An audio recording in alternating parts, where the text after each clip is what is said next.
Hi, I'm Lila. I was 7 months pregnant with my first baby when my sister showed her true colors. The kicker? My parents were right there when it happened, and they did nothing. Look at you glowing! Mark kissed my cheek as we pulled up to my parents' house. You ready for this? As ready as I'll ever be. Mom and Dad seemed excited about the dinner when they called. I waddled up the driveway, one hand supporting my back. My husband rang the doorbell, and Mom answered with a wide smile. There's our mama-to-be. Come in, Roger, they're here. Dad emerged from the kitchen wearing an apron. Perfect timing, just pulled the lasagna out. I scanned the living room and spotted Amber slouched on the couch, scrolling through her phone. She barely looked up. Oh, you made it. Her voice was flat as cardboard. Good to see you too, sis. Dinner started off nice enough. Mom had decorated with blue balloons and a "It's a boy" banner. Dad poured sparkling cider for a toast. To our first grandchild. Mom raised her glass. Lila and Mark, you two are going to be amazing parents. Amber rolled her eyes. It's not like she's the first woman to ever have a baby. Someone's jealous, Mark whispered, squeezing my hand under the table. So, Amber, how's the job search going? Mom changed the subject. Don't start with that again. Dad jumped in. She's got some promising leads, don't you, sweetie? The conversation shifted to baby names, and I could feel Amber getting tenser with each suggestion. We're thinking Benjamin, after Mark's grandfather, I said, rubbing my belly. Can we talk about literally anything else? Amber stabbed her lasagna. It's been all baby this, baby that for months now. Mom laughed nervously. Let's take some photos after dinner. I want one of Lila standing to show off that beautiful bump. After dinner, we gathered in the living room. Mom positioned me by the fireplace while everyone watched. Turn to the side, honey. Perfect, Amber huffed. Can I go now? I'm meeting friends later. Just a few more minutes, Amber, Dad said. This is important to your sister. Oh, everything's always important to precious Lila, isn't it? She stood up suddenly. Look at me. I'm Lila with my perfect husband and perfect baby. She started mimicking my pregnancy waddle, exaggerating it ridiculously. Amber, stop it, Mom said, but she was giggling. As Amber circled me, still mocking my walk, she tripped, and her foot connected hard with my stomach. The pain was immediate and sharp. Oh my God! I doubled over, clutching my belly. Oops, didn't mean it. Amber covered her mouth, eyes wide with fake innocence. Dad burst out laughing. Always the clumsy one, Amber. Mom joined in. Girls will be girls. Mark was already by my side. Are you okay? That wasn't funny. She didn't mean it, Mark, Mom said.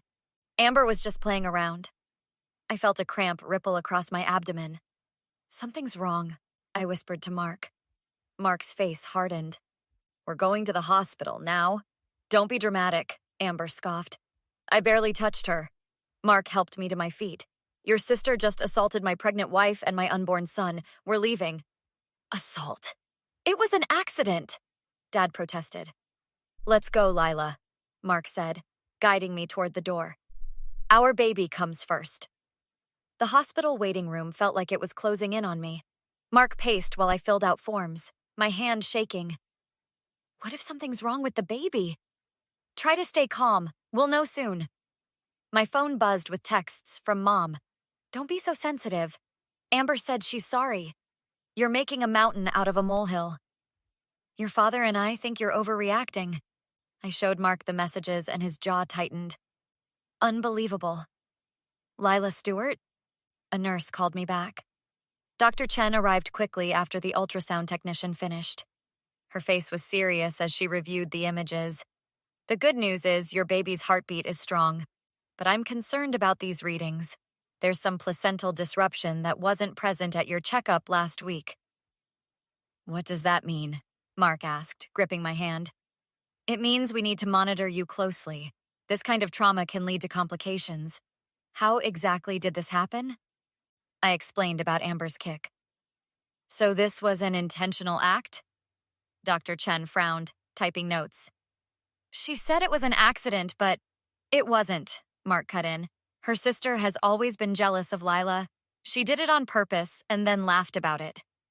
Dr. Chen looked directly at me. I'm documenting this as potential assault on a pregnant woman. This is serious, Lila. Your baby could have been in danger.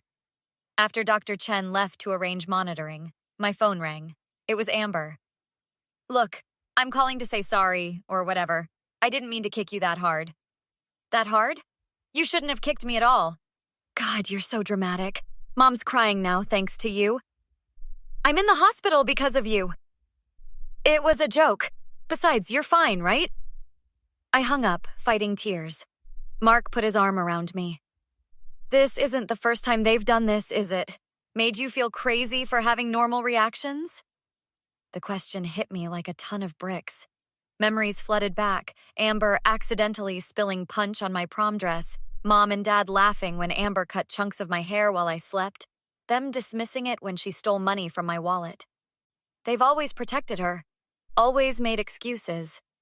Mark nodded grimly. That's what I thought. The next morning, Dr. Chen stopped by my hospital room with discharge papers. I need to be frank with you. If the impact had been slightly different, you could be delivering prematurely right now. As your doctor, I have to report this. What do you mean?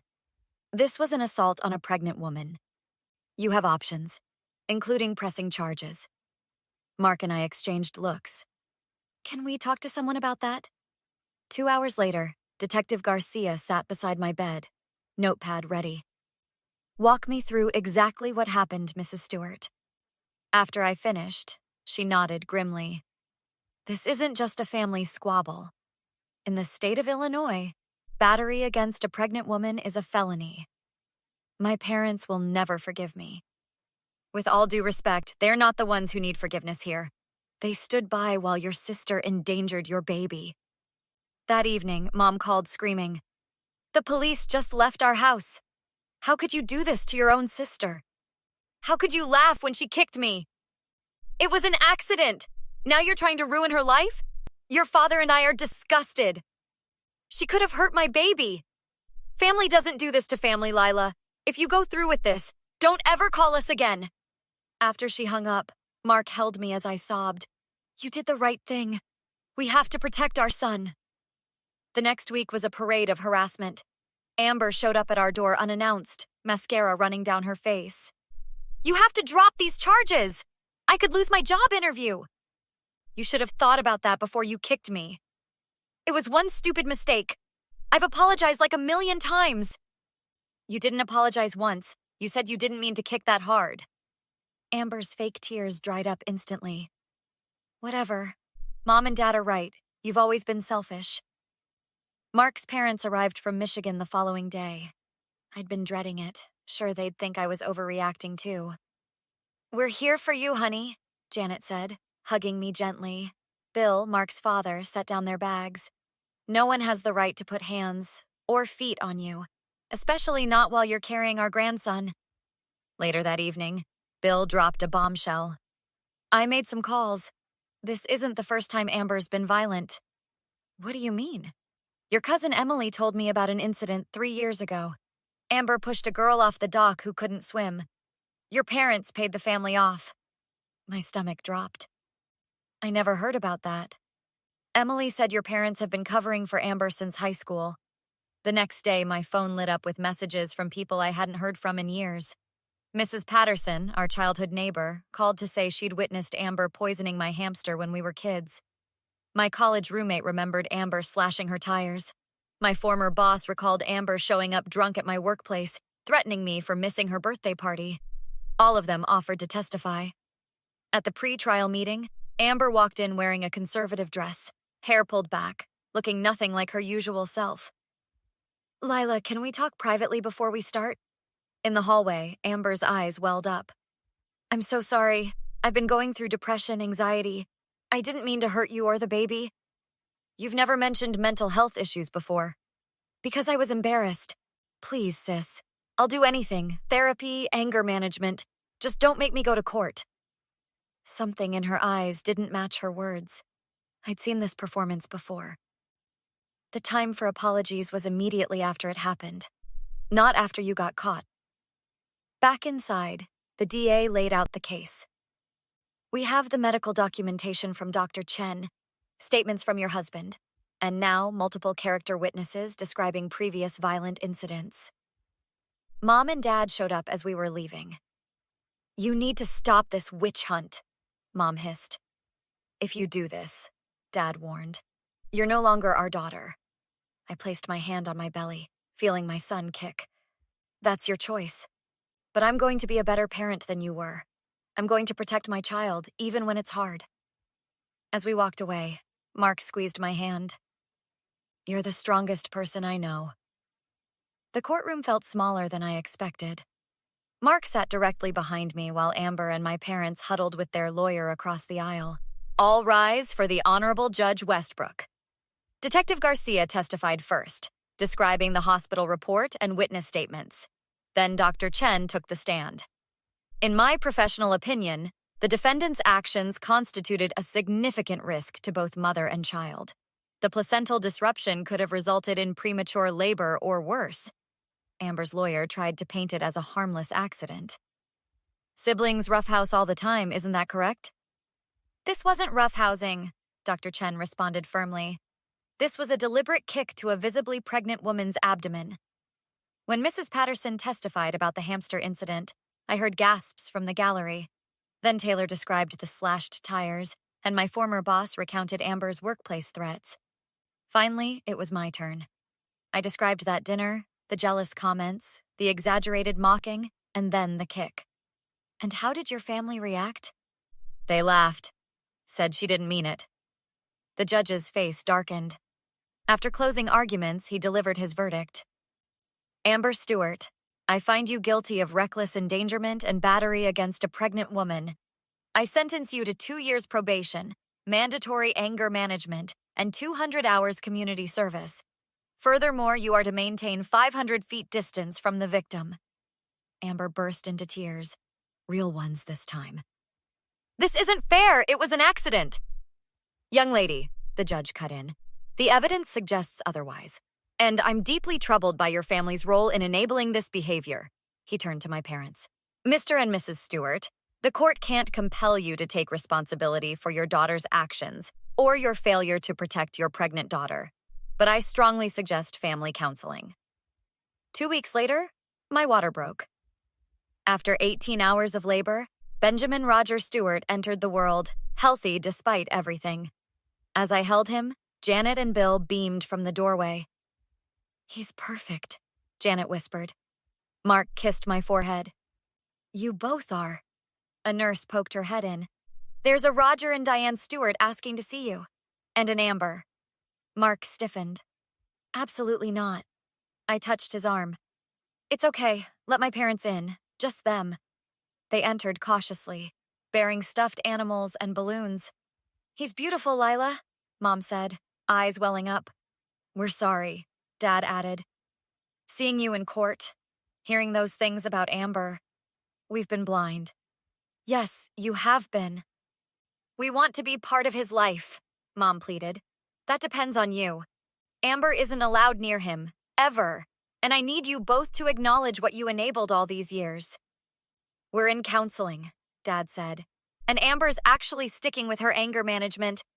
That's a start, but I need time. After they left, Mark's college buddies arrived with a giant teddy bear. Our neighbor Elena dropped off home-cooked meals. Dr. Chen stopped by with a handmade blanket. That night, cradling Benjamin, I made him a promise. No one will ever hurt you and get away with it. Not family, not friends, not anyone. And you'll never have to wonder if I'll protect you.